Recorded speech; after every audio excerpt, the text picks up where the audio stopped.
We're happy to see Austin here. I know he hadn't been feeling well. And I want to tell you, I'm happy to see all these faces here. It was just a year ago, or not quite a year ago when you hired me, but I see a lot of faces. Let's do this again by next year. And then we'll have to put some chairs, and I love that. I love seeing all these faces here.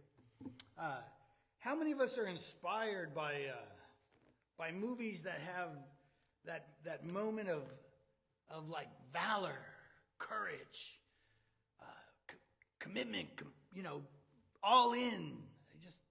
Did you see Man in the Iron Mask? Have you seen that one, Tabitha? You haven't seen it? She knew I'd probably point to her. It's one of her favorite movies. Maybe her favorite movie, right? No? Man in the Iron Mask? Oh, it's the other one that's just like it. What? The Count of Monte Cristo. It's the same story, right? Anybody ever see both of these? They're the same story. But the Man in the Iron Mask. If you remember, there's this scene in there where the three musketeers, Athos, Porthos, and Aramis, along with D'Artagnan, they're trapped in a courtyard, the palace courtyard. Anybody see this movie? They're trapped, and of course they're the old guard now because they're kind of older. This is the last in the series of Alexander Dumas, and so they're older and they're kind of legendary, and all the rest of the French guard have sort of broken into the door and they're coming for them, but you can tell everybody's intimidated because these guys are legendary. They're like superheroes of their time, and so they're just kind of coming in cautiously. But there's a moment when all four of these guys come running around the corridor with their swords drawn and just ready. And these guys, some of them become incontinent, I'm sure, but they're just a mess, because of this moment of courage and valor. Did anybody see that but me? Or do you remember that? It's a great movie, but that's just a great scene. Mostly fiction, but some of that's true about the Three Musketeers, and D'Artagnan was actually a real guy, but mostly fiction. But there are true stories as well. Gruesome movie, but anybody see? Was it Hacksaw Ridge? Gruesome, but what a story, right? Here's a guy, Desmond Doss, I think his name was, and he's a conscientious objector. Easy for you to say, and his platoon or whatever is going to fight at the Battle of Okinawa, and he's not going to carry a gun, and you can imagine how it is for the guy who's not carrying a gun in like a army or whatever it was. I forget what part of the military he was in, but you can imagine he's not treated well. You're going to think he's a coward. They're going to think, and harass him and maybe beat up on him, be treated poorly. But this guy, everyone, thinking he's a coward, this guy as a medic went up into the fiercest of the battle. Bullets and bombs everywhere. Horrible, ugliness happening everywhere. Bodies and people just torn apart by the war. And he's in the heat of it, dragging the wounded out. Bullets everywhere, bombs. He's dragging them out one at a time and lowering them down a 400-foot cliff one at a time. And by the time he's done, he saved 75 guys. First to ever receive a Congressional Medal of Honor, first conscientious objector to do that. It's a hard movie to watch, but you can't help being inspired by something like this.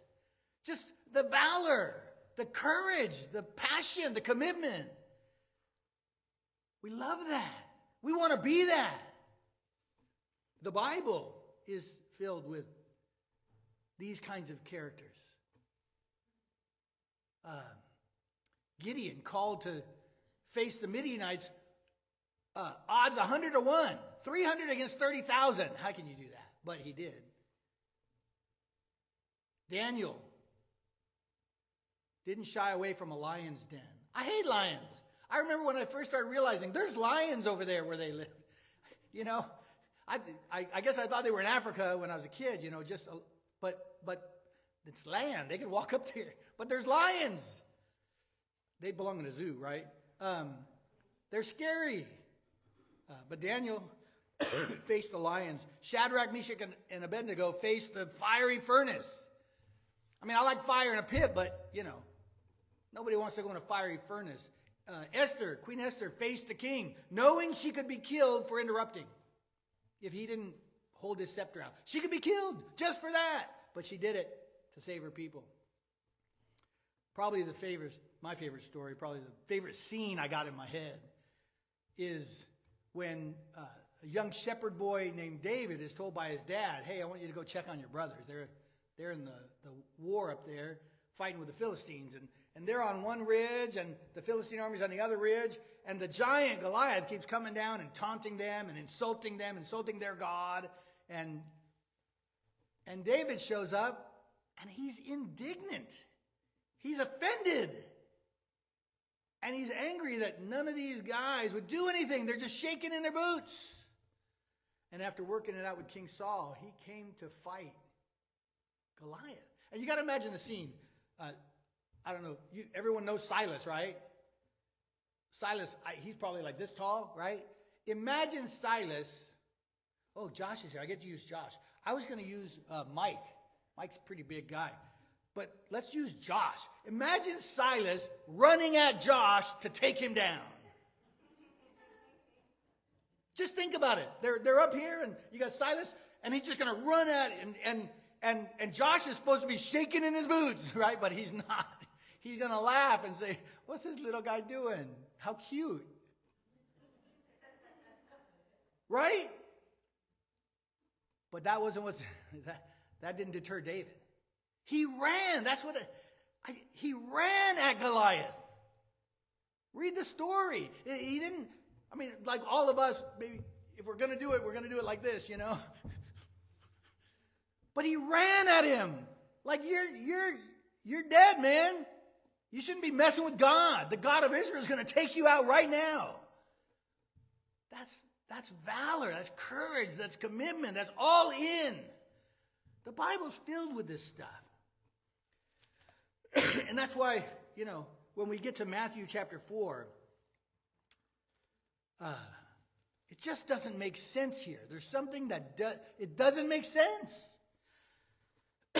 Matthew chapter 4, it says in verse 12, speaking of Jesus, it says, now when he heard that John had been arrested, he withdrew into Galilee.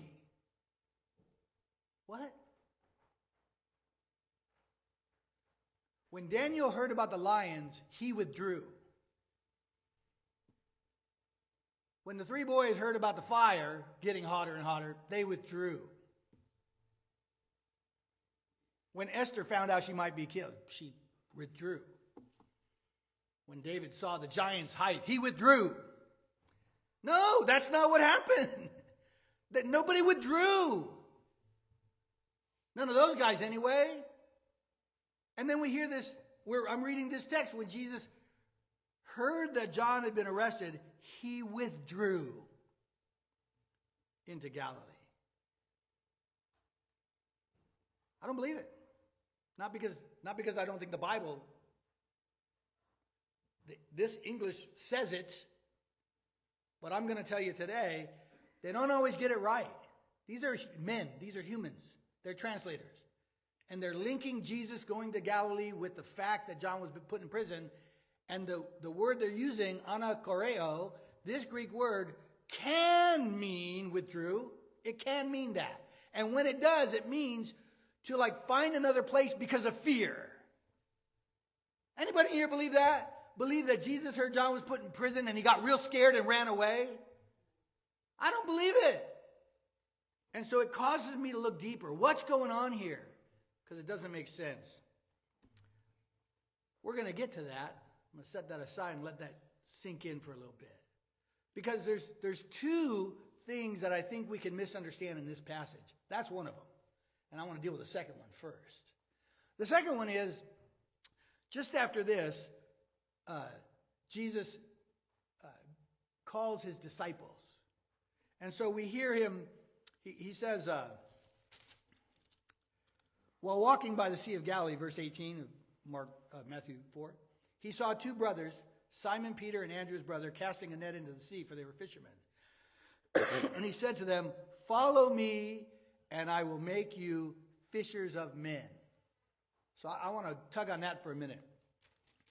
Now, I'll tell you, 90% of the fishing I've done has been leisure. Anybody relate to that? Anybody ever sit on a lake shore, maybe in a cool morning? This actually happened. This was up here at the Hanging Rock. Beautiful fog on the lake, early in the morning, the lights just coming up. Bunch of geese just flying in formation low over the lake. Just beautiful, quiet. The lake's not moving. Got my line out there. I'm pretty sure my grandson Luke was there. And we were out there fishing. And it was relaxing, just waiting for the fish to bite. They didn't usually. Little ones a couple times. But that's leisure. Understand? Relaxing. That's 90% of the fishing I've done is that. The other 10% includes being in the warm waters of the Pacific Ocean just off of Mexico on a boat for 2 or 3 days sometimes. And the first time I went, I hooked into it was 20 or 25 pound yellowfin tuna. And that's different than a 1 or 2 pound trout, I can tell you. I didn't know what I was doing. And so I'm wrestling with this tuna on the line. I've got this fishing pole shoved into my gut. And I'm trying to hold it there because the real one, I'm trying to reel this stupid thing and the shoving me in the gut. And it's ripping my shorts and bruising my body. And I'm trying to get this, I can't make any headway. It was a war trying to get this fish in. I learned later, they make a belt that has a pole holder. You just stick it in there and it doesn't hurt. It doesn't rip your clothes. No bruising. And also, I learned you can use the boat's listing. As it goes this way, you pull, and then when it goes this way, it actually releases and creates some slack. And so you can kind of just use the boat. But no, I'm leaning over there, going like this, trying to reel that stupid thing. And it was a war, and I won that war. We ate that fish, I'll tell you. Some good tuna. Right, Jill? Jill doesn't really care for fish much, but she loves that tuna fresh out of the ocean. She does. But she likes it cooked, like white, all the way through. I don't get it, but that's how she likes it. But it was a war. But it was still casting a single line in and waiting for the fish to bite. Now, is that what Jesus meant when he said, "Come with me and I'll make you fishers of men"? Was he talking about a day of vacation on the ocean or a leisure day at the lake with a line in the water waiting for the fish to bite?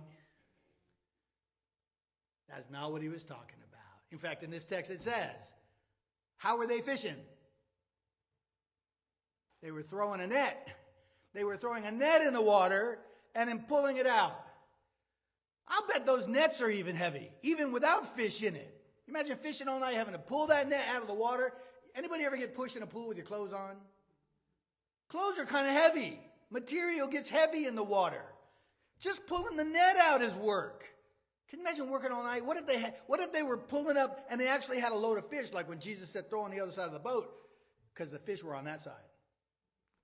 But anyway, they're hauling them up, and all the while the fish are all swimming down, and Nemo's going, "Swim down, swim down." Is that how anybody ever you see Finding Nemo? Is it Finding Nemo or Dory? One of those. Yeah, but they're all swimming down, but that's probably how it feels trying to pull up one of these nets full of fish. It's hard work. It's total commitment.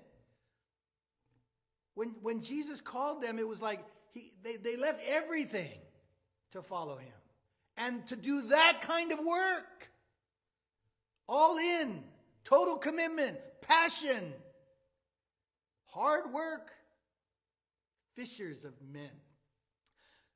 Now, I didn't call all of us to do that kind of evangelism. But he did call us to fish with nets too. There's someone in the Bible that had a conversation with Jesus, and she went fishing with a net. Can anybody tell me who that is? The woman at the well. That's right, Jill. The woman at the well. Was she fishing with one line and a pole? She told people about her encounter with Jesus. And they came like in a net. Anybody in here have an encounter with Jesus? Anybody? If you got an encounter with Jesus, tell somebody. That's how you fish with a net. Let somebody know about Jesus. So that's one of the things of this passage. I didn't want anyone to get the idea that being called to follow Jesus and to be part of this fishers of men thing is not someday leisure waiting for the fish to bite with a line in the water. That's not what it is. It's a lifestyle. It's fishing with nets, like that woman at the well. Brought the whole town to Jesus. All right. So let's get back to what's going on in this passage for Jesus. How is this misunderstood? I want to prove to you that when you read this, it should not read as though Jesus ran away scared. We already know that, but how do we make sure it doesn't say that here? Or maybe it does, and then we just have to accept it because that's what the Bible says. I'm okay with that if that's what it should say. But it's just clearly not what it should say, and I think I can show you that. So let's go through some reasons why it should not seem like Jesus ran away. Verse 12, now when he heard that John had been arrested, he withdrew into Galilee. First is let's talk about the context. Jesus had just started his ministry. He was baptized by John. He just spent 40 days in the wilderness beating Satan up. He didn't shy away from that. He's about to call disciples to live a life counterculturally, anti-government, anti-religious establishment, suffer a lot of persecution. He's about to call them to join him in setting up his kingdom. And at the first sign of adversity, not even against him, against John. At the first sign of adversity, he ran away. Does that make sense to anybody here? Doesn't sound right. So contextually, that doesn't make sense. He's starting something. Why would he run away? Now, secondly, let's talk about the word itself. This anakareo. What does that mean? Well, if you're going to use the word withdraw, which about 30 out of 33 translations I looked at, 30 choose withdraw, and it looks like they're choosing it because it's connected to John being arrested. But it's not the first definition of the word. It's the second. If you look up Thayer's Lexicon of Greek New Testament words, it's the second definition. The first definition is simply returns to. So it could read, and does read in a couple of translations, after hearing John was put in prison, Jesus returned to Galilee. Returned. Okay? And that's what it should say, and I'm going to try to show you that. He returned to Galilee. Now, when you fly somewhere and you're booking a flight online, and it says, okay, you want your departure to be what? You have to choose the date, right? That's your departing flight. Now on here, when you're on the internet or whatever, booking your flight, if it's a round-trip ticket, you also got to choose what? The return flight. When you're returning somewhere, it implies you have come from somewhere. Is that simple enough? We got that? So, Jesus returned to Galilee. The question is, had he been in Galilee and went down to Jordan? Because that would make sense for it to say he returned to Galilee. Well, yeah, he did. In chapter 3, just before this, Jesus, after the temptation and everything, he went down to the Jordan to be baptized by John. That's what it says. So, if I had a map here, here's my map. Okay, everybody can see it? If I had a green screen or something, I could, but I don't. But here's this map, okay? And so if we have the Sea of Galilee here, and going down is the Jordan River, and here's the Dead Sea down here. And if you're looking at a map, then this is west. Okay? Yep. So here's west. And so Jesus is in Galilee. He's in Nazareth. That's his hometown. He had that whole hometown synagogue thing. So he's in Nazareth, and he leaves Nazareth in Galilee. So he leaves Galilee, and he goes down about 90 miles to Jordan, where John is baptizing. Down here is just above the Dead Sea, and just east a little bit of Jericho. That's where Jesus is baptized. Okay? So he went down from Galilee to Jordan. John's put in prison, and Jesus returned to Galilee. Okay? So the whole went and returned makes sense. But that's not all that's going on here. There's some geographical considerations. Herod's not really a king. He was given a tetrarchy. That's a weird word. Tetrarchy. He was a tetrarch. Which means, anybody ever play Tetris? Like how many pieces are there and how many blocks? It's 4, right? That's why it's called Tetris. 4. It's based on 4, I think. But anyway, a tetrarchy, King Herod the Great broke his kingdom up and gave pieces. And Herod Antipas, who we're talking about, only got one piece. And his piece included the east side of the Jordan, which used to be Gad, the ancient Gad, one of the sons of Israel, and the west side of the Sea of Galilee and the northwest. So this area here, northwest of the Sea of Galilee, this area is Herod's. He rules there and down here. John is down here, and John gets put in prison, either in Machaerus, which is a prison down here, or he's taken back to Herod's palace, the place from which Herod rules. Anybody guess where that is? It's up here in the northwest. Herod rules in Galilee. His palace is next to the sea in Galilee. Herod rules over an ancient area of Zebulun and Naphtali. Anybody ever hear those names? Those are also sons, right, of Israel. He rules over Zebulun and Naphtali. And his palace is right here in Galilee next to the sea. Now here's what happens. Here's Jesus over in Nazareth in Galilee. He goes down to be baptized by John.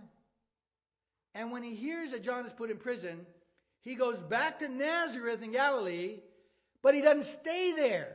He moves his entire operation, his home base, to Capernaum, which is on the west side of the Sea of Galilee and basically on the doorstep of Herod's palace. Does it look like he's running away? He's running too. He's not withdrawing. He's chasing the giant. There's more going on with this Zebulun Naphtali thing. It's right here in the text. I don't know why translators didn't put this together or understand. So when Jesus heard John was put in prison, one way to take it is, oh, he's scared. He ran away. But there's no evidence he ran away. He ran too. So why does it link it to John being put in prison? Well, John was a forerunner of Jesus. John came and did his ministry as a forerunner, and he said, I must decrease, Jesus must increase. And so at the time John's put in prison, that's a great beginning for Jesus' ministry. Does that make sense? Like John's been put in prison. Now is my time. I've got to start my thing. It's the beginning of Jesus' ministry. And so right here in the text, it says, after saying Jesus left, returned to Galilee is what it should say, which is the number one definition of that word, anakareo. It says, and leaving Nazareth, he went and lived in Capernaum by the sea. in the territory of Zebulun and Naphtali. Those very territories ruled by Herod. So that what was spoken by the prophet Isaiah might be fulfilled. He's fulfilling prophecy. He's not running away scared. He's fulfilling prophecy by going up and making his base in Zebulun and Naphtali. And here's what it says. The land of Zebulun, the land of Naphtali, the way of the sea, by the Jordan, Galilee of the Gentiles. The people dwelling in darkness have seen a great what? A great light. And for those dwelling in the region and shadow of death, on them a light has dawned. From that time Jesus began to preach, saying, repent, for the kingdom of heaven is at hand. Jesus went to be baptized by John. John's put in prison. It's time to start his ministry. He goes up, moves his home base over to the sea, calls his disciples, and says, it's time to preach the gospel. I'm setting up a kingdom. I mean, he's not running away. He's setting up a kingdom. He's bringing light and hope and help to a people being ruled by corruption. This is a prophecy right out of Isaiah.